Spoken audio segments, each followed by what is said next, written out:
Hi, in this lesson we will take a look at infinite loops and a couple of different ways to exit out of loops. Let's return to this countdown example.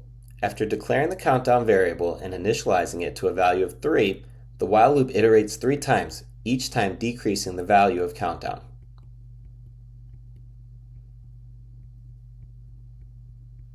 Until it equaled 0 and the while condition evaluated to false, at which point the loop ended and the final print statement executed.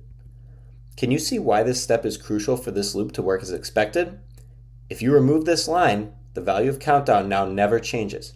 If the value of countdown is always 3, then it is always greater than 0, and the while loop condition will always be true. And if the condition is always true, then the loop will run forever and never stop iterating. This is called an infinite loop. An infinite loop occurs when the Boolean expression of an iterative statement always evaluates to true. This generally causes our programs to crash because the compiler isn't prepared to run the program infinitely. When writing while loops, it's very important to pay attention to the condition that you are using. Ask yourself, will the condition ever evaluate to false? Or is there any chance to break out of the loop? You want the answers to these questions to be yes. You know that adding a line, like countdown minus minus, will eventually cause the condition to be false, ending the loop. There are 2 other methods of exiting a loop that can be very helpful as well. A break statement allows you to break out of the while loop and continue the program execution. Let's consider the following infinite loop. Infinite loops occur when the condition in a while loop is always true. That means that if you were to write while true in your program, you would be creating a while loop designed to run infinitely. Now let's incorporate code that will break out of this loop when a specific condition is met. You'll start by declaring a counter variable and setting it equal to 0. Then you'll add a condition that will break out of the loop if true. This is saying if the counter variable equals 3, then you are done with this while loop and you want to break out of it, continuing on with any code that occurs after it. This is great, but you still need to update the value of counter so that it will equal 3 at some point.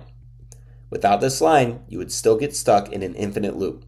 While this looks similar to the first example, having the break statement as an option gives you more creative license in how you design your loops.